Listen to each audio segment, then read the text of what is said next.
Hello అండి. Welcome back to my channel. ఈరోజు నేను ఈ వీడియోలో ఎల్లోరా కేవ్స్ గురించి అయితే ఇన్ఫర్మేషన్ షేర్ చేయబోతున్నాను. ఇక్కడ ఎంట్రీ టికెట్ అయితే తీసుకున్నాము. దీనికి ఎంట్రీ టికెట్ వచ్చి 40 రూపీస్ అయితే ఉంటుందండి. ఇక్కడ చాలా ఎక్కువ నడకైతే ఉంటుందన్నమాట. సో షూ ప్రిఫర్ చేస్తే బెటర్. ఎక్కువసేపు వాక్ చేసినా కూడా ఏం తెలీదు. నడవలేని వాళ్ళైతే బ్యాటరీ వెహికల్స్ కూడా ఉంటాయండి. ఇక్కడ మొత్తం 34 కేవ్స్ అయితే ఉంటాయి. 1 to 12 వచ్చేసి బుద్ధిస్ట్ కేవ్స్, 13 to 29 వచ్చేసి హిందూ కేవ్స్, 30 to 34 వచ్చేసి జైన్ కేవ్స్. సో ఈ కేవ్స్ అన్నిటి దగ్గరికి కూడా తీసుకెళ్తారనమాట వెహికల్లో. అండ్ అలాగే మేము ఒక గైడ్ని కూడా హైర్ చేసుకున్నాము. చూడండి ఎంత పెద్ద అతను అయితే, చాలా బాగా ఎక్స్ప్లెయిన్ చేశారు అంతా కూడా. ఇక్కడ ఉన్న గైడ్స్ అందరూ కూడా వెల్ ఎడ్యుకేటెడ్ అటండి. హిందీ అండ్ ఇంగ్లీష్ చాలా బాగా మాట్లాడుతున్నారు. సో ఇప్పుడు అతను ఎక్స్ప్లెయిన్ చేస్తారు మొత్తం అసలు ఈ కేవ్స్ ఏంటి, దీని గురించి మొత్తం స్టోరీ అంతా కూడా ఒకసారి ఎక్స్ప్లెయిన్ చేస్తారు, వినండి. Among the 1200 caves, because 900 are Buddhist caves, 200 are Jain caves, and 100 are Hindu caves altogether, 1200 in the country. But out of the 1200 caves, 1050 caves are in western part of India called Deccan Plateau or Western Ghat.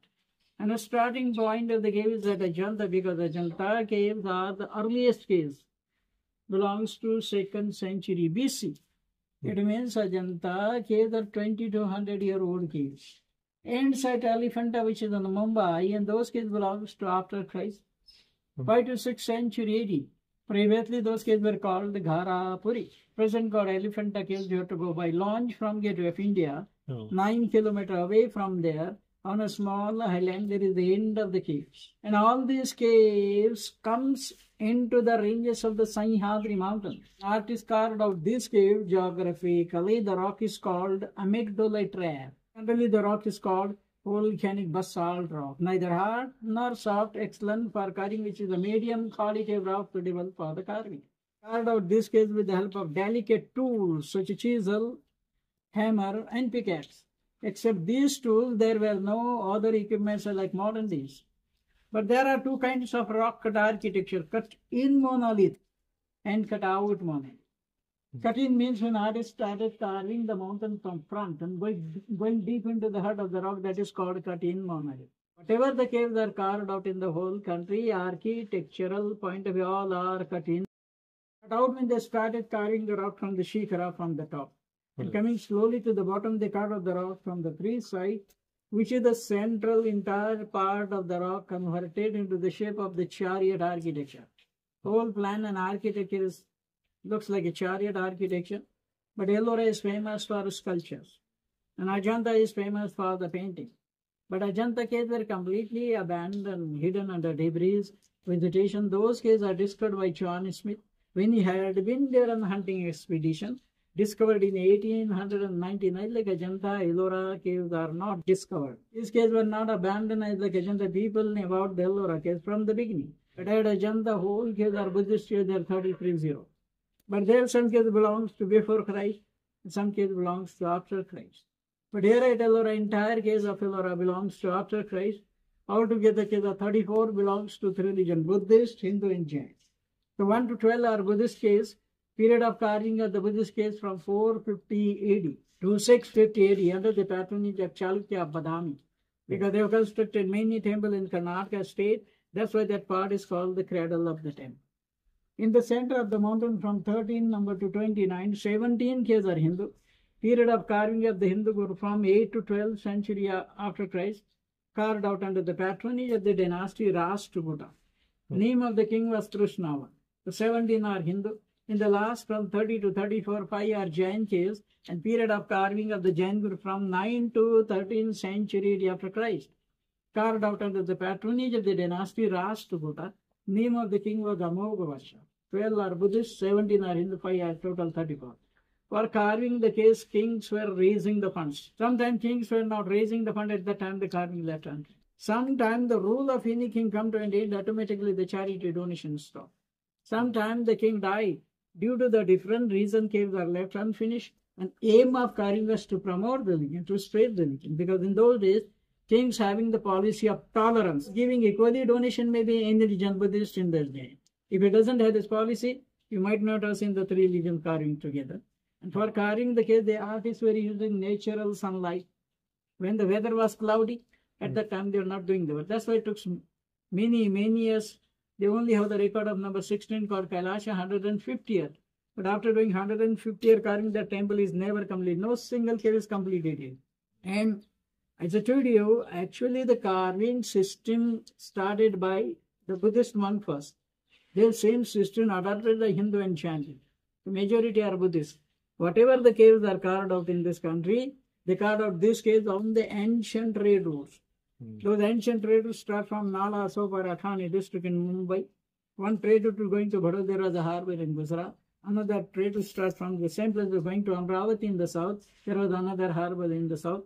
While passing from the ancient trade route, merchant also taking night hall, they were also donating charity money for the carving. Because in those days, India had a trade contact, cultural contact. The Western sees influence in this culture, in the painting, their social life, political life, religious life, how skillfully represented through sculpture and painting.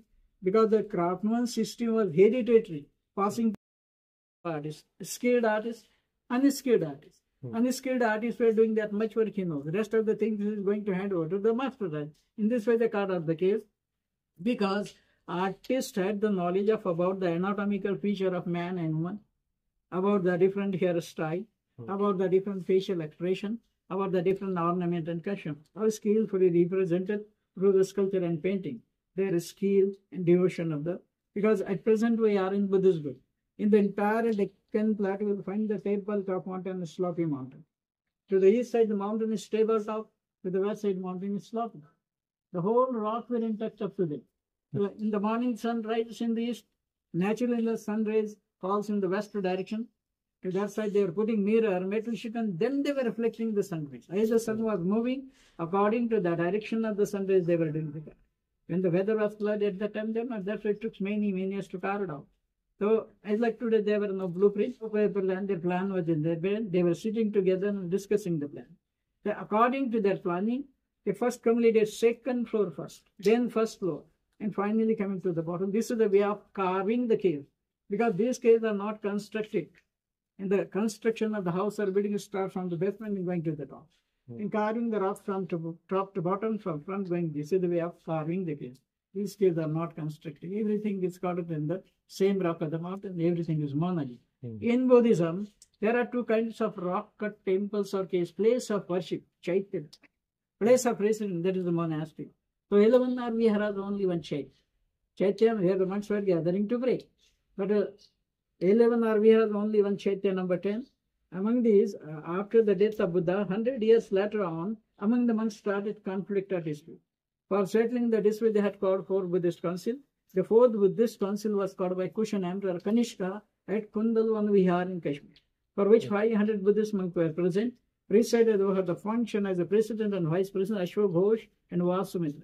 Since 72 AD after Christ, this religion is split up into two groups called Heenyana and Mahayana. The difference between the two cult, Heenyana cult was Orthodox cult.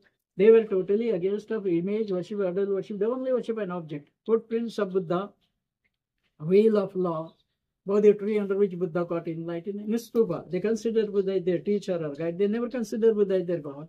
Since Mahayana time, they started image worship. Mahayana cult considered Buddha as their God. Majority case belongs to the Mahayana group.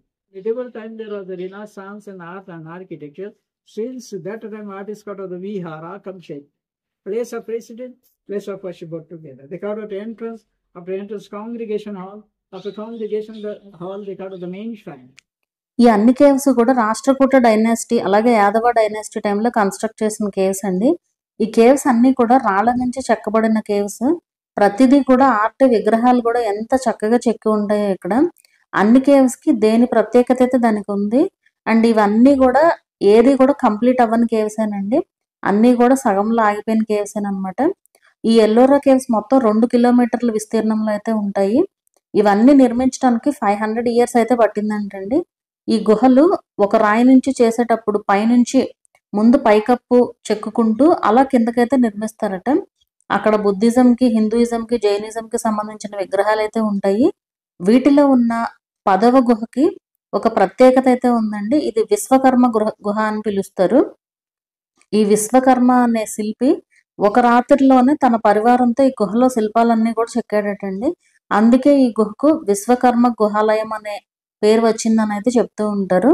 అలాగే 21 గుహను రామేశ్వర గుహాలయం అంటారు. 22వ గుహ నీలకంఠ గుహ అని కూడా అంటారనమాట.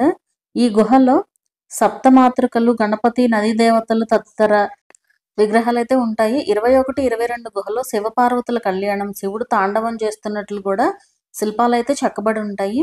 ఇవన్నీ ఎంత బాగా చెక్కారంటే అసలు శిల్పుల క్రియేటివిటీ కనిపిస్తుంది అనమాట. ఒక రాయి నుంచి విగ్రహాన్ని తయారు చేయడం వేరే, బట్ ఒక కొండ నుంచి ఇవన్నీ చెక్కడం అంటే వేరే కదా. నిజంగా చాలా క్రియేటివిటీ అండ్ ఆర్ట్ ఉండాలి. ఈ ఎల్లోరా కేవ్స్ లో అన్నిటికన్నా ముఖ్యమైనది పరమేశ్వరుడి కైలాస్ టెంపుల్ అండి. అది 16వ గుహలో ఉంటుంది. ఒక భారీ బండరాయిని అత్యంత అందమైన దేవాలయంగా తీర్చిదిద్దారనమాట. ఈ దేవాలయం పైనే చాలా శిల్పాలు, అనేక రకాల డిజైన్స్ కూడా ఉంటాయి. ఇది ప్రపంచంలోనే అత్యంత అందమైన దేవాలయాల్లో ఒకటిగా పేరనమాట దీనికి. దీన్ని నిర్మించడానికి 150 సంవత్సరాలు పట్టిందంటండి. ఓన్లీ 16th కేవ్ మాత్రమే 150 సంవత్సరాలు అయితే పట్టిందంట. నేను అది కూడా చూపిస్తాను ఈ వీడియోలో. దీని నిర్మాణానికి సుమారుగా 7,000 మంది అయితే పనిచేశారంటండి. ఆలయం అంతటా కూడా ఆ 16th దాంట్లో మొత్తం అంతా కూడా రామాయణ, భాగవత, భారత గాథలను అయితే బొమ్మలుగా అయితే చెక్కారనమాట. ఇక్కడికి వెళ్ళడానికి మంచి టైం అయితే వచ్చి ఆగస్ట్ నుంచి అక్టోబర్ వరకు అండి. మరీ ఎండ లేకుండా ఉంటే ఈజీగా ఉంటుంది అన్నీ చూడడం. అండ్ అలా వర్షం పడుతూ లైట్గా ఉంటే ఇంకా బాగుంటుంది అనమాట. మేము వెళ్ళిన రోజు అయితే మబ్బు పట్టి ఉందండి, వర్షం అయితే లేదు. సో చూడడానికి కూడా మంచిగా అనువుగా అయితే ఉందన్నమాట.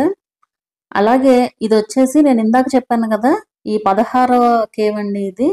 ఇందులో అసలు ఇది చాలా పెద్ద కేవ్ అనమాట అన్నిటికంటే. అండ్ చాలా వరకు కంప్లీట్ అయిన కేవ్ అయితే ఇది ఒక్కటే.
ఈ ఎల్లోరా కేవ్స్ కి దగ్గరలోనే జ్యోతిర్లింగ కూడా ఉంటుంది ఒకటి. ఇది కృష్ణేశ్వర్ జ్యోతిర్లింగ అనేసి అంటారనమాట. ఇది కూడా చాలా దగ్గరగా ఉంటుంది ఎల్లోరా కేవ్స్ కి. ఇది కూడా విజిట్ చేయొచ్చు ఇక్కడికి వెళ్ళిన వాళ్ళు. అలాగే ఇంకా వీటికి దగ్గరలోనే భద్రమారుతి టెంపుల్, బీబీకా మక్బరా అంటే మినీ తాజ్ మహల్ అది కూడా ఉంటుంది. దాని గురించి కూడా నేను వీడియో అయితే చేశాను, డిస్క్రిప్షన్ లో లింక్ ఇస్తున్నాను చూడండి. అలాగే ఇక్కడ ఒకటి కనిపిస్తుంది కదా మీకు వీడియోలో, సో ఇది వచ్చేసి మన 20 రూపీస్ నోట్ పైన అయితే ఉంటుందండి. సో ఇదే అనమాట అది. సో ఇక్కడ చూస్తున్నారు కదా, సేమ్ అదే స్ట్రక్చర్ అయితే కనిపిస్తుంది ఇక్కడ. సో ఇదండి ఎల్లోరా కేవ్స్. ఇంకా చాలా కేవ్స్ అయితే ఉన్నాయి, మేము కవర్ చేసిన వరకు మీకు చూపించాను. సో ఈ వీడియో ఎలా అనిపించింది అనేది నాకు కింద కామెంట్ చేయండి. వీడియో నచ్చితే కనుక లైక్ చేయండి. అలాగే ఛానల్ని కూడా సబ్స్క్రైబ్ చేసుకోండి. మరొక మంచి వీడియోతో మళ్ళీ కలుద్దాము.